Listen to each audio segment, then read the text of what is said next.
म्हणून mobile Digambara Digambara Shripad Vallabh Digambara Digambara Digambara Shripad video काढायला दिगंबरा दिगंबरा श्रीपाद वल्लभ दिगंबरा दिगंबरा दिगंबरा श्रीपाद वल्लभ दिगंबरा श्रीपाद वल्लभ दिगंबरा श्रीपाद वल्लभ दिगंबरा श्रीपाद वल्लभ दिगंबरा श्रीपाद वल्लभ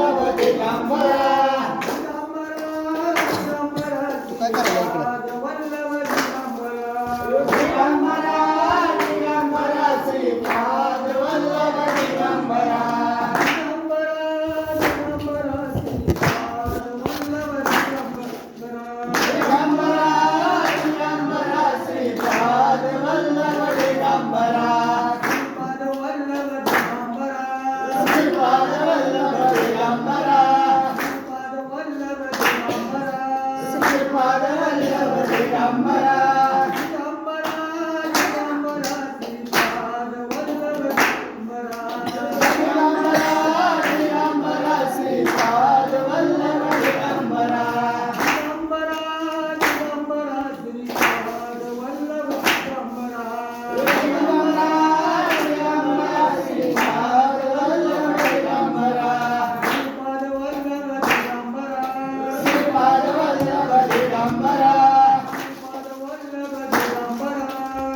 काय करायला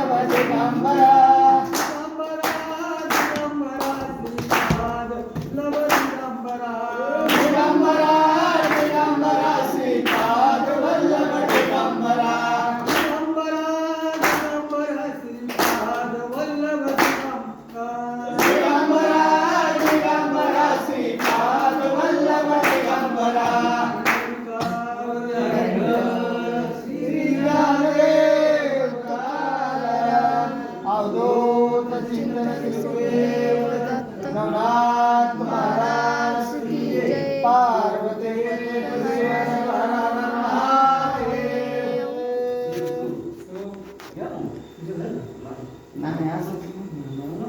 सगळ्यात सिंधुर्वर्धन देवत्पाद पंकज स्मरणम वासरमण तमशा राशी नाशेन दिविज्ञानम या कुंड्या तुषार धवलया शुभ्रवस्त्रावृता या वीरदंडित करा या शोक पद्मासना या ब्रह्माच्युत शंकर प्रवर्ती देव सदा वंदिता सामा पातो सरस्वती भगवती विशेष मोकम करोति वाचाल पंगुलंगते मुयत् कृपातमा वंदे परमानंद माधव नारायण नमस्कृत्य नरचव नरोत्तम देवी सरस्वती व्यासतो जय मुद्रयतम वसुदेव सुतं देवकं सचानुर्मर्दनं देवकी परमानंदं कृष्ण वंदे जगद्गुरु गुरुर्ब्रह्मा गुरुर्विष्णु गुरुर्देवो महेश्वरा गुरुर् साक्षात् परब्रह्म तस्मै श्री गुरुवे नमः पुंडलिका विठ्ठल श्री ज्ञानदेव तुकाराम अवधूत चिंतन श्री गुरुदेव दत्त महाराज की जय पार्वती पतेश्वर महादेव श्री गणेशाय श्री सरस्वत्याय जय जय आदि जगद्वारा कनकवनान हरिचतुरा ऐकत्वे कारणेन हरिहरा शक्य एक तुझ्याची तरी आता कृपा करून ग्रंथ सुधारली शुभयोगी श्रव्य भाषणी स्वीकार करी तू महाराजाय माझे आद्याय मचिंद्रनंदन त्रिविक्रम देई संचरण गोरक्षे तीर्थस्नान नाम कारणे हरिदासी मचिंद्रा हरिदासी मचिंद्रा या परिपुरक्षणात मही ब्रह्मता नाम तीर्थ ओ गोदात त्या तस्मात जीवन्या पोचलाय तो गोदातटी भावानगर तया आरण्यात गौरकुमार परमदाक्षुदात्मर जठरा नळे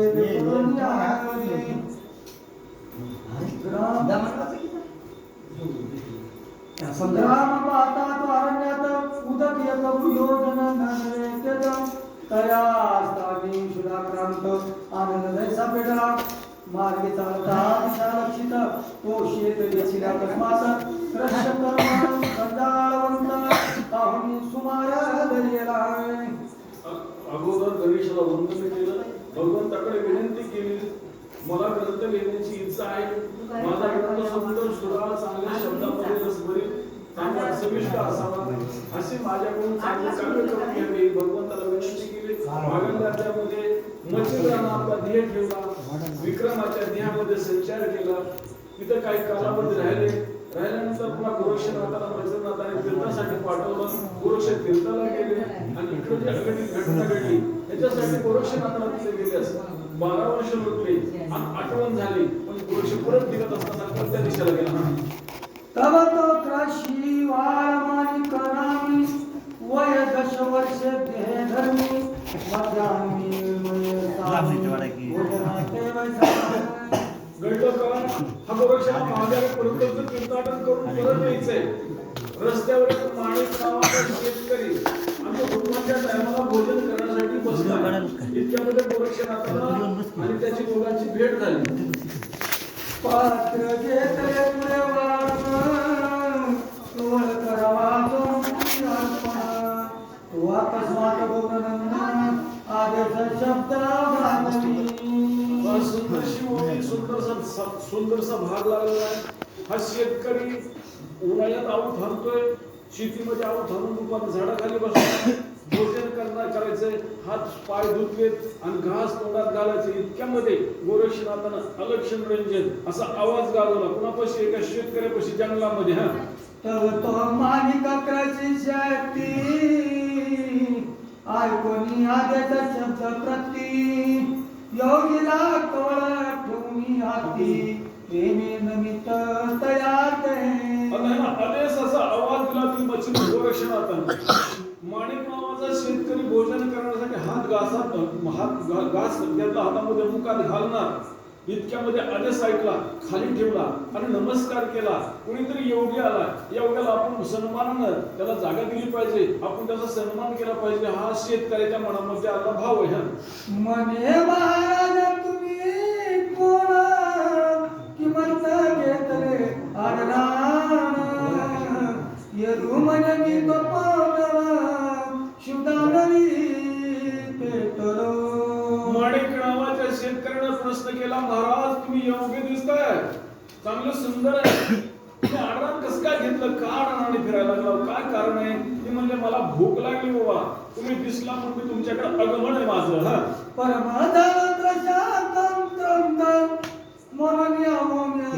अतीत तरी सनिधान तुते भिक्षा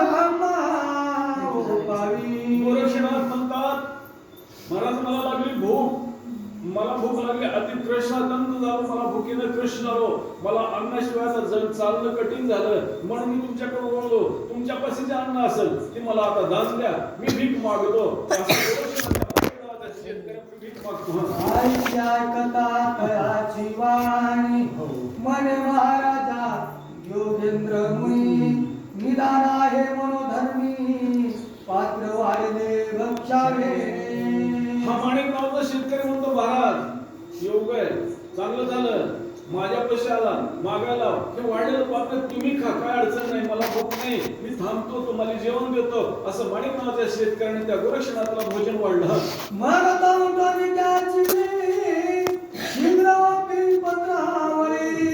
आणि कुटुंब भरोनी जवळी शीघ्र कधी पुढा. आता पत्तरवाळी म्हणजे वाढलेलं ताट आहे, तो तामण दिलं गोरक्षनाथाला. मातीचा घट गाडग आणि उन्हाळ्यात पाणी पिण्यासाठी शेतकऱ्यापाशी गाडगेचीच व्यवस्था होती. भरलेलं गाडगही गोरक्षनाथाकडे दिलं, म्हणले पाणी प्या, जेवण करा, मी निवांत बसतो. माणिक शेतकऱ्याने भोजन घातलं. मग तो बोलते तबान हात पाद प्रक्षाळून अन्न पात्र पुढे घेऊन जठराहुती घेत असे. आणि हातपाय धुतले, शाळण केलं म्हणजे धुतले, पात्र पुढे घेतलं आणि जठराला आहुती. आपण भोजन करत नाही, आपण जी जठर अग्नी त्याला आहुती म्हणून अन्न टाकतात. म्हणून अन्न पूर्ण ब्रह्म आहे आणि त्या आहुती पडल्यामुळे तो शरीराचा आत्मा शांत होतो, तो जठर स्थिर होतो आणि त्या जठर अग्नीला अन्नाचा वरतून वर्षाव चालू केला गोरक्षनाथ खाऊ लागले. पूर्ण झाला जटावती मग सरची तुट झाला चित्ती की रुका होता चल प्राप्ती लवणाकार पावतसे. सांगितलं अरे याला भूक लागली होती, भुकेला पाणी अन्न मिळालं. ज्याप्रमाणे लवण म्हणजे मीठ आहे, मिठात मीठ पाण्यात टाकून तसं एकाला एक मिसळलं जातं, तसं त्याची भूक लागली होती, तहान भागली होती. हे सगळं भागल्यामुळं ह्याच्या मनामध्ये काही इच्छा निर्माण झाली गोरक्षनाथाच्या. आपल्या वेळेला पडला, आपल्याला काहीतरी वरदान दिलं पाहिजे अशी भावना गोरक्षनाथ झाली त्या माणिक नावाच्या शेतकऱ्याबद्दल. मग काढला पावे तुष्ट म्हणा की यज्ञ मिळविता झाल्या कारण तो शरीर काही भूक लागली, भुकेला अन्न नाही मिळालं तर शरीर काम करत नाही. विशिष्ट भोजन मिळालं, त्याला स्फूर्ती निर्माण झाली, इच्छा झाली गोरक्षनाथाला काहीतरी या माणिक नावाच्या शेतकऱ्याला आपण इथं दिलं पाहिजे. आपल्याला दिलं त्याला परत केला पाहिजे अशी भावना तयार झाली. घडून आले पुष्ट महिमा मग प्रसन्न होऊन चित्त गुमान वरद फळा धावितो. सांगितलं मनामध्ये तुष्ट झालाय, समाधान झालंय आणि गोरक्षनाथाचं समाधान हा मनामधलं आहे, तो बाहेर काढतोय. हे कृषी राजा शेतकऱ्या, मी तुझं अन्न खाऊन तृप्त झालोय, माझी इच्छा अशी तुला आशीर्वाद द्यावा, काय मागायचं ते माग मी देतो असा गोरक्ष म्हणतो. काय मला उठपट बोलतो हा मने त्रसिता गमना निर्मल होते धर्मी येलो ऐकून म्हणे तुम्ही स्वामी आता कशाला पुसताहो. आता गोरक्षनाथाने विचारलं, महाराज तुम्ही कोणतं काम करताय, तुमचा व्यवहार कोणता आहे, तुम्हाला काय इच्छा आहे, बरं काय पाहिजे असं मला सांगा, मी तुमची इच्छा पूर्ण करेन. गोरक्षनाथ म्हणला आता बोलायची गरज आहे का, अन्न मिळालंय, पाणी मिळालंय, थांबाव नाही. या माणसाने निवळ उगाच विचारायच्या चौकशा करायच्या नाद असते.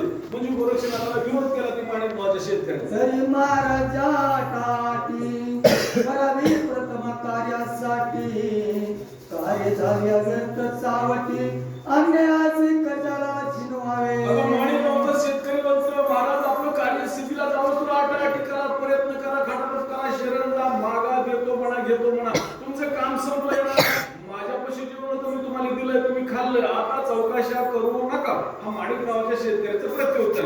तरी आता कार्य झाले पुढे योची शीघ्र पावले गोरक्षे म्हणे बोलशी बोलत सत्यासती तुझे रे बा.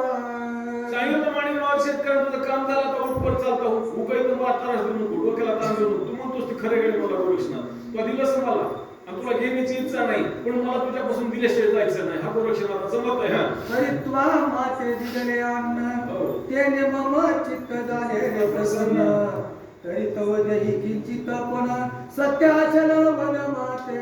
सांगितलं तू आम्हाला अन्न दिलंस, माझी तृप्ती झाली, तुला जे किंचित पण म्हणजे तुला काय कमी वाटतंय संसारात, काय उणं वाटतंय ते सांग ना, मी तुझी ती तृप्ती करेन. तू माझी तृप्ती केलीस, माझी भूक भागवलीस, मग तुझी इच्छा पूर्ण करणं माझं काम आहे.